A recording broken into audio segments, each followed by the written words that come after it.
La vie vous a abandonné, rien ne vous marche, vous échouez presque à tout. Vous vous sentez écrasé sous le poids des forces ténébreuses, de l'isolement, de la solitude et des soucis quotidiens. Vous n'avez pas la paix et la tranquillité. Vous avez besoin d'accompagnement pour atténuer vos souffrances, pour développer la force et la puissance qui vous habitent.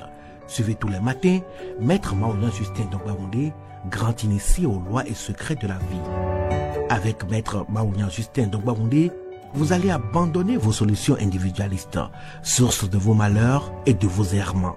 Vous allez découvrir la pensée métaphysique, seul gage de votre sortie collective du gouffre. Vous allez retrouver le chemin du mieux-être et de la joie de vivre. Message du Maître, un espace commun aux bâtisseurs d'une vie heureuse sur la terre. Mesdames et messieurs, hommes et femmes qui peuplent la terre, mes frères et mes sœurs bâtisseurs de tous horizons, à vos différents grades, degrés et qualités. Je voudrais prendre ici la parole pour exprimer à chacun et à tous ma sincère et profonde reconnaissance pour vos soutiens de tous les instants.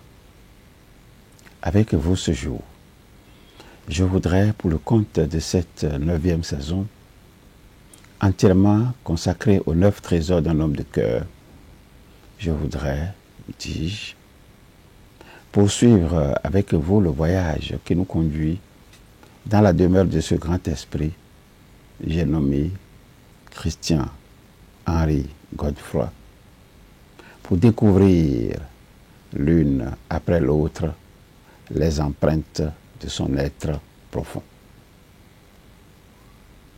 Dans mon message de ce jour,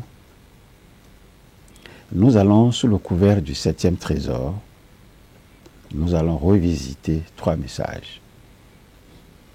Le premier message a été diffusé le 8 décembre 2022 sous le numéro 403 et le titre ci-après. Le seul moyen de lutter contre l'injustice sociale est de mener des actions politiques cohérentes pour attaquer ces causes. Le second message a été diffusé le 9 décembre 2022 sous le numéro 404 et le titre suivant. La personne qui éprouve une blessure d'injustice peine à exister autrement que par ses souffrances. Le troisième et dernier message a été diffusé le 12 décembre 2022 sous le numéro 405 et le titre que voici. L'utilisation massive des réseaux sociaux permet de créer un espace géant de paroles mal structurées où tout le monde se plaint, se lamente, revendique ou dénonce une injustice. Le seul moyen de lutter contre l'injustice sociale, nous l'avons déjà dit, est de mener des actions politiques cohérentes pour attaquer ces causes, réclamer, protester et combattre.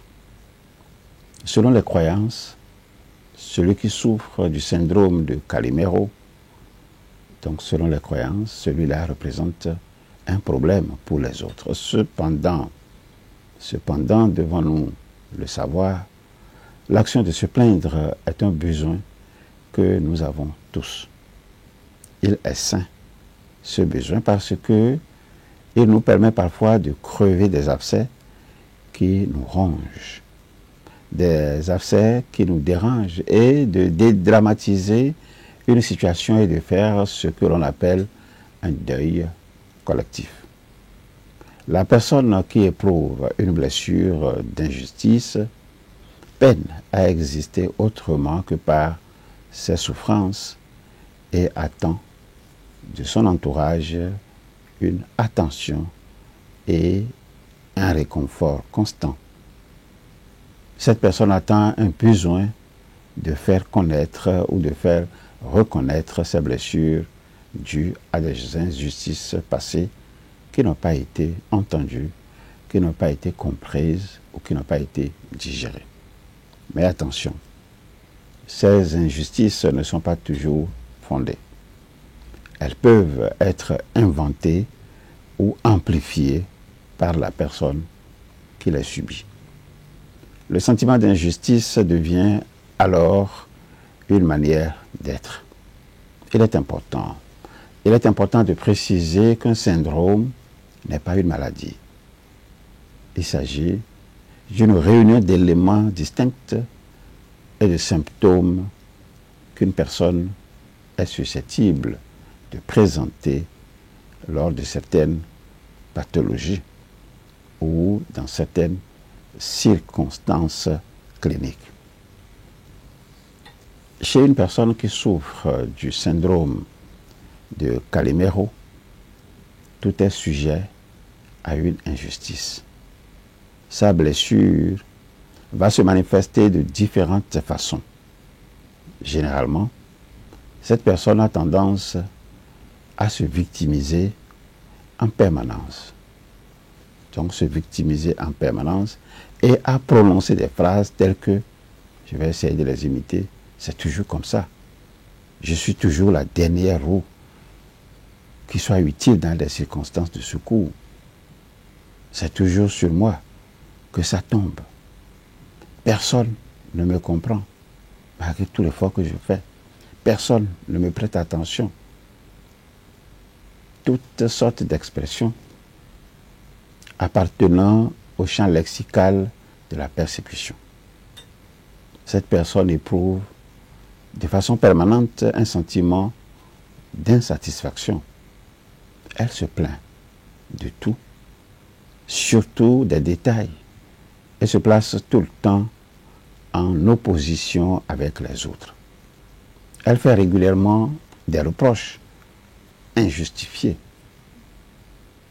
Souvent de mauvaise humeur, cette personne affiche un air pessimiste. Elle interprète tout négativement jusqu'à atteindre une certaine rigidité envers les autres. Elle a une faible estime d'elle-même et reste convaincue qu'une forme de fatalité s'abat sur elle, quoi qu'elle dise ou quoi qu'elle fasse. L'entourage étant très impacté par ces plaintes répétées, il y a un risque de mise à l'écart. La personne peut ainsi avoir une tendance au repli sur soi, à la solitude et à la déprime. C'est cela la blessure de rejet, une blessure émotionnelle. Ce comportement permet de compenser un sentiment de honte ou un déficit d'attention. Aujourd'hui, se plaindre tout le temps est une tendance moderne, une tendance fédératrice.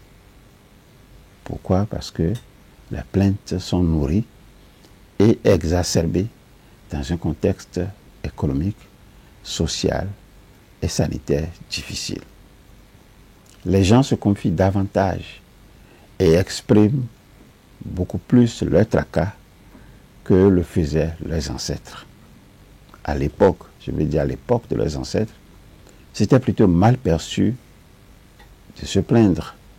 Et les ancêtres de l'époque gardaient leurs problèmes pour eux. Aujourd'hui, sinon désormais, l'utilisation massive des réseaux sociaux a permis de créer un espace géant de paroles mal structuré où tout le monde peut instantanément se plaindre, se lamenter, revendiquer ou dénoncer une injustice et avoir un auditoire à portée d'écran.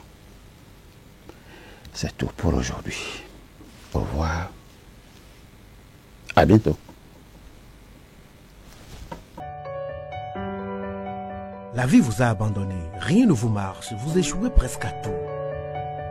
Vous vous sentez écrasé sous le poids des forces ténébreuses, de l'isolement, de la solitude et des soucis quotidiens. Vous n'avez pas la paix et la tranquillité. Vous avez besoin d'accompagnement pour atténuer vos souffrances, pour développer la force et la puissance qui vous habitent. Suivez tous les matins Maître Maoulian Justin Dongbaoundé, grand initié aux lois et secrets de la vie. Avec Maître Maoulian Justin Dongbaoundé, vous allez abandonner vos solutions individualistes, source de vos malheurs et de vos errements. vous allez découvrir la pensée métaphysique, seul gage de notre sortie collective du gouffre. Vous allez retrouver le chemin du mieux-être et de la joie de vivre. Message du Maître, un espace commun aux bâtisseurs d'une vie heureuse sur la terre.